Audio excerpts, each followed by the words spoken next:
Hi viewers, welcome to our channel. ప్రస్తుతం మనతో పాటు సీనియర్ జర్నలిస్ట్ జయదేవ్ గారు ఉన్నారు. వారితో ఒకసారి మాట్లాడదాం. సార్ నమస్కారం. సార్ నమస్తే అండి. సార్, దావూద్ ఇబ్రాహీంకి సంబంధించి వాళ్ళ సన్నిహితుడు చోటా షకీల్ కొన్ని సంచలన విషయాలు బయట పెట్టాడు సార్. అంటే మొన్నటి వరకు కూడా ఆయన పైన విష ప్రయోగం జరిగింది, హాస్పిటల్లో ఉన్నారు, చనిపోయాడని చెప్పేసి కూడా వార్తలు వచ్చేసాయి. అయితే ఇప్పుడు ఇదంతా అబద్ధం, ఇదంతా ఫేక్ ప్రచారం సృష్టిస్తున్నారు అని చెప్పేసి ఆయన చెప్పడం చూస్తున్నాం. మరి ఏంటి సార్, నిజంగా ఆయన మీద అసలు జరిగిందా విష ప్రయోగం? ఎవరు చేస్తుంటారు? మరి చనిపోయాడన్న వార్తలు వస్తున్నాయి కదా, దానిపైన మీ ఒపీనియన్ ఏంటి? అంటే దావూద్ ఇబ్రాహీం అనే పేరు నా చిన్నప్పటి నుంచి వింటున్నానండి. ఈజీగా ఆయనకి 70 ఏళ్ళని ఉంటాయని అనుకుంటున్నాను, నాకు తెలిసి ఇంత ఏజ్. ఇప్పుడు చూడలేదు కూడా, చెక్ చేయలేదు, మన వికీపీడియాలో కూడా ఇప్పుడు చూడలేదు. బట్ ఆ పేరు వింటేనే ఒక ప్రభంజనం. అంటే రకరకాల దారుణాలకి మాఫియా, డాన్ అని చాలా రకాలుగా, ఇప్పుడు ఎక్కడ ఏది తీవ్రవాదకు సంబంధించి ఏది జరిగినా కూడా ఆయన హస్తం ప్రత్యక్షంగా కానీ పరోక్షంగా ఉంటుందని మనం చాలా వార్తలు విన్నాం. ముఖ్యంగా ఆయన 1993లో ముంబై పేలులకు సంబంధించి బాగా ఫెమిలియర్ అయ్యాడు ఆయన అప్పట్లో. ఆ తర్వాత బాలీవుడ్తో సంబంధాలు ఉన్నాయని, డ్రగ్స్ విషయంలో కానీ లేదంటే గన్స్ విషయంలో కానీ, బాలీవుడ్ హీరోయిన్స్తో కూడా చాలామంది, చిన్నప్పుడు మందాకిని అనే ఒక ఆవిడ యాక్ట్రెస్, ఆవిడ కూడా దానికి రిలేటెడ్గా ఉన్నారని. తర్వాత మోనికా బేడి, చాలా సందర్భాల్లో ఆవిడ పేరు కూడా విన్నాం. అంటే రాజశేఖర్ గారితో చాలా 2-3 సినిమాలు యాక్ట్ చేసింది ఆవిడ. తాజ్మహల్ అనే సినిమాలోను, శివయ్య అనే సినిమాలో.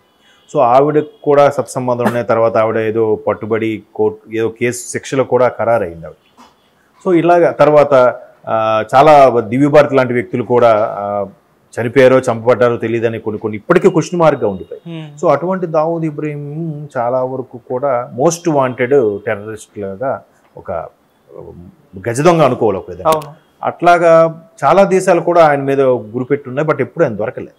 కానీ ఒకనొక టైంలో ఒక 4-5 ఏళ్ళ కిందట అనుకుంటా, ఒక రిటైర్డ్ రా ఏజెంట్ స్పందించుతూ చెప్పారు. నేను ఒక టైంలో అక్కడ దాన్ని ఏమంటారు, ఇస్లామాబాద్లో ఏదో ఒక పెళ్ళికి వచ్చినప్పుడు అక్కడ సరిగ్గా మేము టార్గెట్ పెట్టుకుని ఇంకా లాస్ట్ మినిట్లో ఆయన లేపేద్దాం టైంకి ఇక్కడ మనకి ఢిల్లీ నుంచి కాల్ వచ్చింది, ఆయన ఏం చేయొద్దని. అప్పుడు ప్రభుత్వంకు అనుగుణంగా నిర్ణయం తీసుకున్నారేమో అందుకు అన్నట్టుగా ఆ రా ఏజెంట్ రిటైర్డ్ పర్సన్ చెప్పడం జరిగింది, ఆఫీసర్. తర్వాత ఇప్పుడు ప్రజెంట్ వస్తున్న వార్తలు ఏంటంటే, కరాచీలో ఒక ప్రైవేట్ హాస్పిటల్లో చికిత్స పొందుతున్నారు. బట్ ఆయనకి విషప్రయోగం జరిగింది, లేదా రకరకాల వార్తలు. ఒకటి విషప్రయోగం జరిగిందని, రెండోది అంచెలంచెలుగా విషాన్ని ఎక్కిస్తున్నారు అని కూడా వార్తలు వినిపిస్తున్నాయి. ఇట్లాంటి నేపథ్యంలో ఈవెన్ 2008లో ముంబై పేలులు, తాజ్ హోటల్ విషయంలో కూడా ఈయన హ్యాండ్ ఉందని కూడా చాలా సందర్భాల్లో వచ్చింది.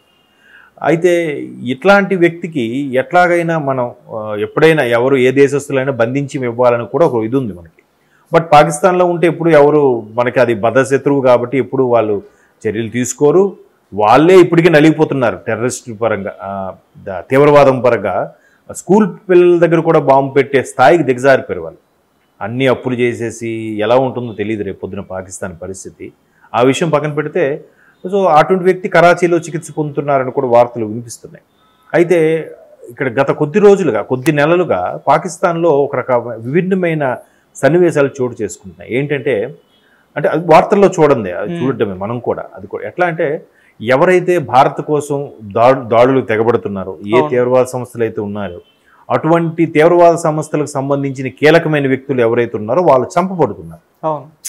ఒక గుర్తు తెలియని వ్యక్తులు వచ్చి స్పాట్లో షూట్ చేసేసి వెళ్ళిపోతున్నారంట. వాళ్ళు ఎవరు అనేది తెలియదు. మీకు అర్థమవుతుందా? అంటే అలాగా ఒక 20 మంది కీలక నేతల్ని, జిహాద్ సంబంధించిన 20 మంది కీలక నేతల్ని ఇప్పటివరకు మట్టు పెట్టారు. ఎవరు చంపారనేది తెలియదు. ఇక్కడ ఏంటంటే, ఇది ఎవరో ఖచ్చితంగా భారత్ నుంచి వచ్చిన వాళ్ళ, లేదా భారత్కి ఫేవర్గా ఉండే వాళ్ళ, లేదా అక్కడ ప్రభుత్వము మిలిటరీ, ఇప్పుడు మిలిటరీయే ఎక్కువగా రూలింగ్ చేసే అవకాశం. మిలిటరీని ఎదిరించడానికి ప్రభుత్వం కూడా సరిపోదు. సో అక్కడ నవాజ్ షరీఫ్ లాంటి వ్యక్తులను కానీ, పర్వేజ్ ముషర్రఫ్ లాంటి వ్యక్తులను కానీ కూడా అరెస్ట్ చేసి జైల్లో పెట్టిన కల్చర్ వాళ్ళది.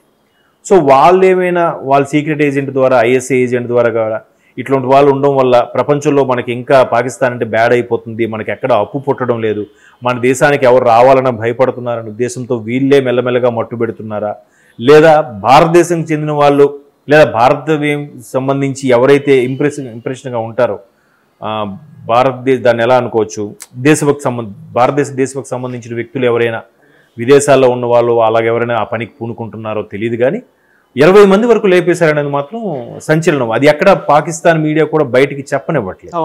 అంటే వాళ్ళ ఇంటెలిజెన్స్ వింగ్ వీక్ అనుకుంటారని, లేదంటే భద్రతా పరంగా లోపాలు ఉన్నాయని భయపడతారని ఉద్దేశంతో ఏంటో అది ఎక్కడ బయటికి లీక్ చేయట్లేదు. బట్ అది ఇన్ఫర్మేషన్ అయితే బయటకు వచ్చింది. సో ఇప్పుడు అటువంటి ఎవరైతే ఆ 20 మంది కీలక నేతలని గుర్తు తెలియని వ్యక్తులు ఎవరైతే చంపుతున్నారో అదే గుర్తు తెలియని వ్యక్తులు కూడా ఈయనకి మెల్లమెల్లగా విషప్రయోగం చేస్తున్నారని కూడా ఒక వార్త ఉంది. మేబీ ఇది రైట్ అవ్వచ్చు, లేదా ఆ ప్రభుత్వం ఏమైనా చర్యలు తీసుకుని ఉండొచ్చు. బట్ ఆయన చనిపోయాడని వార్త మాత్రం ఎంతవరకు బయటికి రాలే. ఈవెన్ ఒసామా బిన్ లాడెన్ చంపినప్పుడు కూడా అసలు నేవకు సంబంధించిన ఎవరైతే సైలర్స్ టాప్ మోస్ట్ కమాండర్స్ ఉన్నారో యుఎస్ సంబంధించి వాళ్ళు చంపామని నిర్ధారణ చేసినా కూడా వీళ్ళు ఇక్కడ ప్రకటించలే, మేము ఆశ్రయం కల్పించలేదు, మేము వాళ్ళకి ఇవ్వలేదనే చెప్పారు పాకిస్తాన్ కానీ ఆఫ్ఘనిస్తాన్ వాళ్ళు కానీ కదా.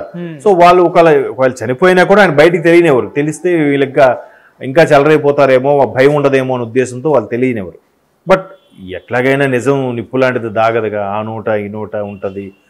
కొంతమంది సీక్రెట్ ఏజెంట్స్ ఉంటారు, స్లీపర్ సెల్స్ ఉంటారు, లేదంటే మన అసలు వరల్డ్లో మీరు నమ్ముతారో లేదో హైయెస్ట్ చాలా వరకు పవర్ఫుల్గా ఇంటెలిజెన్స్ వింగ్ అనేది ఒకటి టాప్ 5లో మంది ఒకటి ఉంటుంది. ఇజ్రాయెల్ ఒకటి చాలా బాగా పనిచేస్తుందంట. తర్వాత యుఎస్, రష్యా, ఈ మెయిన్ 3-4 ఉన్నాయి ఎక్కువగా మిగతా వాటితో పోల్చితే. ఇజ్రాయెల్, ఇండియానే ఎక్కువగా నమ్మకంగా బాగా పనిచేస్తాయి. అందుకే ఇక్కడ భద్రత కూడా ఎక్కువ మనకి. ఇక్కడికి వచ్చి ఎవరైనా చక్కగా ఇష్టం వచ్చినట్టు బిహేవ్ చేయగలుగుతారు. మిగతా దేశాల్లో ఎక్కడ బిహేవ్ చేయలేరు. ఇప్పుడు సోకాల్డ్ ఒక కమ్యూనిటీకి సంబంధించిన మైనార్టీ అయినా వాళ్ళు ఇక్కడ వెచ్చలవిడిగా బతికినంతగా మిగతా దేశాలు వెళ్ళి అంత వెచ్చలవిడిగా బతకలేరు. వాళ్ళకి ఆ ఫ్రీడమ్, ఆ స్వేచ్ఛ లేదు. మన దగ్గర ఆ వ్యవస్థ అంత పటిష్టంగా ఉంది కాబట్టే అంత ఫ్రీడంగా కూడా బతకగలుగుతున్నారు. బట్ మన దగ్గర ఉండే ఆ వింగ్ ఏదైతే ఉందో, ఆ information intelligence wing, research and analysis wing అని వాళ్ళు కానీ, లేదంటే ఇప్పుడు ఎన్ఐఏ వాళ్ళు కానీ చాలా చాలా పవర్ఫుల్గా ఉంటుంది. చాలా దేశం కోసం ప్రాణాలు ఇచ్చే వాళ్ళు కూడా ఇప్పటికీ ఉంటారు చాలామంది. అంటే వన్స్ డై ఫర్ కంట్రీ అలా ఉన్నట్టు ఉంటుంది అనమాట. ఒకసారి వాళ్ళు వింగ్ కోసం పనిచేస్తున్నారంటే వాళ్ళు రిటైర్ అయిపోయినా కూడా జీవితాంతం ఆ వింగ్ కోసమే పనిచేసేలాగా పనిచేస్తూ ఉంటారు. సో అంత పటిష్టమైనది కాబట్టి మేబీ ఆ నోట ఈ నోట బయటకు రావడం వల్ల ఇన్ఫర్మేషన్ వచ్చిండొచ్చు. బట్ ఆయన చనిపోయారు అనే వార్త మాత్రం ఎక్కడ రావట్లేదు. మేబీ చనిపోలేదేమో, ప్రాణాలతో పోరాడుతున్నారేమో, లేదంటే ఆరోగ్య పరిస్థితి బాగానే ఉన్న ఇలా బయటికి ఇన్ఫర్మేషన్ ఇచ్చారేమో తెలియదు. కానీ కొద్ది రోజులు ఆగితే మనకే తెలిసిపోతుంది. బట్ ఆయన ఏదైతే ఉన్నాడో అది ఇక్కడ పుట్టి ఇక్కడే దీని మీద యుద్ధం చేయడం అనేది కొంచెం బాధాకరమైన విషయం. ఎందుకు అలా ఒకే ఆ దేశంలో పుట్టి ఆ దేశం మీదే దాడికి తెగబడే వాళ్ళు మనం చూస్తున్నాం. ఎక్కడ చూసినా దాని మూలాలు ఇండియాలో ఎక్కడ ఉండడం, ప్రపంచంలో ఎక్కడ ఏ తీవ్రవాద సంస్థ ఏం జరిపినా దానికి సంబంధించి మూలాలు ఎక్కడెక్కడో మనకి ఇండియాలోనే ఉండడం అనేది కొంచెం బాధాకరం. దావూద్ ఇబ్రహీం కూడా అలా వెళ్ళిన వ్యక్తే. ఆయన అసిస్టెంట్లు షోటా షకీల్ కానీ వాళ్ళు కానీ చాలా ఏంటో మరి వాళ్ళ ఉద్దేశం, వాళ్ళు ఎలా ఉంటారో ఏంటో తెలియదు, వాళ్ళకి ఫండ్స్ ఎవరిస్తారో ఏంటో తెలియదు. మన దగ్గరే ఎవరైనా ఉన్నారేమో అని అనిపిస్తుంటుంది ఒక్కోసారి. బట్ మొత్తానికి అలా గడిపేస్తున్నారు. వాళ్ళు ఇంకొంతమందిని తయారు చేస్తున్నారు. వాళ్ళ కాలం అయిపోయింది, పోనీ ఏదో సమస్య పోతుంది అనుకోవడం లేదు. వాళ్ళు వెళ్ళిపోయినా వాళ్ళు లాంటి వాళ్ళు 1000 మందిని తయారు చేస్తున్నారు. అది పెద్ద ప్రాబ్లం. సో దానివల్ల ఏమవుతుందంటే మన దగ్గర కూడా చాలామంది యంగ్ జనరేషన్ ఐఎస్ఐకి వాటికి మెయిల్స్ పెట్టడం జరిగినప్పుడు మన హైదరాబాద్లో కూడా కౌన్సిలింగ్ జరుగుతుంటుంది. మీరు బిఫోర్ లాస్ట్ ఇయర్ మన దగ్గర పోలీసులు ఎవరెవరు కుర్రోళ్ళు అయితే యాక్టివ్గా దానికి మెయిల్స్ పెట్టారో వాళ్ళ పేరెంట్స్ని కూడా పిలిపించుకొని మరి కౌన్సిలింగ్ ఇవ్వడం కూడా జరుగుతుంది. మీ పిల్లలు ఎట్లా తీవ్రవాద సంస్థల వైపు అట్రాక్ట్ అవుతున్నారు, అది మంచిది కాదు, మీకు మంచిది కాదు, మీ పిల్లలకి మంచిది కాదు అని మన సైబర్ క్రైమ్ వాళ్ళు కూడా పిలిచి కౌన్సిలింగ్ ఇస్తూ ఉంటారు. అది కూడా అంతెందుకు రీసెంట్గా కేరళలో, తర్వాత తమిళనాడులో, ఇంకెక్కడ అస్సాం, ఇక్కడ మొత్తం మీద ఒక 5 చోట్ల ఎవరైతే సానుభూతి పరులు ఉన్నారు తీవ్రవాద సంస్థలకు వాళ్ళని పట్టుకున్నారుగా ఎన్ఐఏ వాళ్ళు. మనం రీసెంట్గా న్యూస్లో కూడా చూసాం. మరి ఏంటో వాళ్ళ వేలం మరి ఇక్కడ ఉండి ఎక్కడ గాలి పీలుస్తూ, ఎక్కడ తిని ఎక్కడ బతుకుతూ, ఎక్కడ మనుషుల మీదే సంపాదించుకుంటూ, ఎక్కడ వీళ్ళకి వెన్నుపోటు పడడం, వీళ్ళకి వ్యతిరేకంగా పనిచేయడం అనేది ఒక దురదృష్టకరమైన అంశం. బట్ దావూద్ ఇబ్రహీం లాంటి వ్యక్తులు ఉన్నంతకాలం అట్లాంటి దురదృష్ట అంశాలు జరుగుతూనే ఉంటాయి. చూద్దాం ఇది ఎంతవరకు తీసుకెళ్తుందో ఏంటో. బట్ మన దగ్గర మాత్రం చాలా పవర్ఫుల్ వింగ్ అనే చెప్పాలి. ఒకవేళ విషప్రయోగం చేశారు ఎవరు అనేది మనకి ఇంకా తెలిసి రాలేదు.